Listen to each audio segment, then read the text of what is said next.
നിരവധി മികച്ച കുരുന്നുകൾക്ക് ഗായിക പ്രതിഭകളെ സംഗീത ലോകത്തേക്ക് എത്തിക്കുന്ന റിയാലിറ്റി ഷോയാണ് ടോപ്പ് സിംഗർ. ഫ്ലവേഴ്സ് ചാനലിലാണ് ടോപ്പ് സിംഗർ സംരക്ഷണം ചെയ്യുന്നത്. ടോപ്പ് സിംഗറിൻ്റെ 5ാം സീസണിന് അവസാനം കുറിച്ച് 2 ആഴ്ച മുമ്പായിരുന്നു. അതിനു പിന്നാലെ പുതിയ സീസൺ ആരംഭിക്കുകയും ചെയ്തു. MG ശ്രീകുമാറും മധു ബാലകൃഷ്ണവും റിമി ടോമിയും ബിന്നിയും എല്ലാം ജഡ്ജിമാരായി എത്തിയ ഷോയുടെ പ്രധാന ശ്രദ്ധാകേന്ദ്രവും ഈയൊരു ജഡ്ജിമാർ തന്നെയായിരുന്നു. കുട്ടികളോടുള്ള സ്നേഹപൂർവ്വമായ ഇടപെടലും സൗഹൃദവും തമാശയും തമാശ പറച്ചിലുമെല്ലാം ഏറെ ശ്രദ്ധ നേടുന്നത് തന്നെയായിരുന്നു. എന്നാൽ ഇപ്പോഴിതാ ഷോയുടെ 5ാമത്തെ സീസൺ അവസാനം കുറിച്ച സമയത്ത് ഷോയിൽ നിന്നും ജഡ്ജി പാനലിൽ നിന്നും MG ശ്രീകുമാറിനെ ഒഴിവാക്കുകയായിരുന്നു. ചാനൽ അധികൃതർ ഇത് പ്രേക്ഷകരെ ഞെട്ടിച്ചു എന്ന് എല്ലാവരും ഇപ്പോൾ പറയുന്നുണ്ട്. മാത്രമല്ല ആയിരക്കണക്കിന് പേരാണ് ശ്രീകുമാറിനെ തിരികെ കൊണ്ടുവരണമെന്ന് ചാനലിനോട് അഭ്യർത്ഥിക്കുകയും ചെയ്യുന്നത്. തുടർന്ന് ഇത് തിരക്കെത്തിയ മാധ്യമങ്ങളോട് ഹൃദയം വിങ്ങുന്ന വേദനയിലാണ് ശ്രീകുമാർ പ്രതികരിച്ചത്. MG സാറേ, ഒരുപാട് കമൻറ്റുകൾ വന്നിട്ടുണ്ടല്ലോ, ടോപ്പ് സിംഗറിലേക്ക് തിരിച്ചു വരാൻ എന്ന് മാധ്യമപ്രവർത്തകർ ചോദിച്ചപ്പോൾ ചിരിച്ചുകൊണ്ടാണ് അദ്ദേഹം മാധ്യമങ്ങളോട് പറയുന്നത്. ഇല്ല, ഇനി എന്തായാലും ഞാനില്ല ടോപ്പ് സിംഗറിലേക്ക്. പ്രേക്ഷകർ ഒരുപാട് പേർ എന്നെ വിളിച്ചും മെസ്സേജും ഒക്കെ അയക്കുന്നുണ്ട്. വരണമെന്ന് പറഞ്ഞിട്ട് പക്ഷേ ചാനലിൽ നിന്ന് എന്നെ ഒഴിവാക്കിയിട്ടല്ലേ, പിന്നെ ഞാൻ പോകുന്നത് ശരിയാണോ?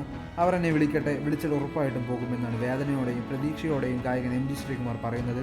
ഇപ്പോൾ M ജയചന്ദ്രനും മധു ബാലകൃഷ്ണനും ഗായിക ആരാധ്യ ദയാലുമാണ് ജഡ്ജി പാനലിൽ. എങ്കിലും MG സാറിനെ തിരിച്ചു കൊണ്ടുവരൂ, അതുപോലെ എങ്ങനെ പലരും വീഡിയോകൾക്ക് താഴെ അഭ്യർത്ഥിക്കുന്നുണ്ട്. ഞാനും നിങ്ങളുടെ എല്ലാ കമൻസും കാണുന്നുണ്ട്. എന്ത് ചെയ്യാനാകും? ഞാൻ സ്വയം ഒഴിവായതല്ലോ, അവർ എന്നെ മനഃപൂർവ്വം ഒഴിവാക്കിയതാണ്. അവർ വിളിച്ചാൽ ഉറപ്പായി ഞാൻ പോകുമെന്നാണ് MG പറയുന്നത്. ഏറെ ആസ്വാദകരമായി MG ചെയ്യുന്നിരുന്ന ഷോയാണ് ടോപ്പ് സിംഗർ.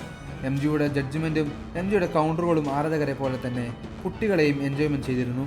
അദ്ദേഹത്തെ രസകരമായ ജഡ്ജ്മെൻറ്റുകളും ഒക്കെ മിസ് ചെയ്യുന്നു എന്ന് ആരാധകർ ആവർത്തിക്കുമ്പോൾ ഷോ തനിക്കും മിസ് ചെയ്യുന്നുണ്ടെന്ന് അദ്ദേഹത്തിൻ്റെ വാക്കുകളിൽ നിന്നും വളരെയധികം വ്യക്തമായി മനസ്സിലാക്കാം. എന്നാൽ ഇപ്പോഴിതാ MG ശ്രീകുമാറിനെ പുറത്താക്കാനുള്ള കാരണം അദ്ദേഹം ചില കുട്ടികളോട് വളരെയധികം പക്ഷാതാപം കാണിക്കുന്നു എന്നായിരുന്നു. ആ ഒരു ഒറ്റ കാരണം കൊണ്ടാണ് MG ശ്രീകുമാറിനെ ഈ ഒരു ജഡ്ജിംഗ് പാനലിൽ നിന്ന് പുറത്താക്കിയത്. യാഥാർത്ഥ്യത്തിൽ കഴിഞ്ഞ സീസണിൽ ഒരുപാട് കഴിവുള്ള കുട്ടികളെയെല്ലാം പിന്നിലാക്കിക്കൊണ്ടാണ് MGക്ക് ഇഷ്ടമുള്ള ഒരു കുട്ടിയെയാണ് വിന്നറാക്കിയത് എന്നായിരുന്നു ഇപ്പോൾ പുറത്തു വരുന്ന റിപ്പോർട്ടുകൾ. എല്ലാം തന്നെ MG വളരെയധികം പക്ഷാഭേദം കാണിക്കുന്ന ഒരു വ്യക്തിയാണ്. അതുകൊണ്ട് തന്നെ ഇങ്ങനെ ഒരാളെ ജഡ്ജ് പാനലിൽ എങ്ങനെയാണ് പങ്കുവെക്കുക? കഴിവുള്ള കുട്ടികളല്ലേ, അവരല്ലേ വിജയിക്കേണ്ടത്, അല്ലാതെ ഇഷ്ടം നോക്കിയിട്ടല്ലല്ലോ. ഇങ്ങനെയാണ് ഇപ്പോൾ പുറത്തു വരുന്ന വാർത്തകളെല്ലാം.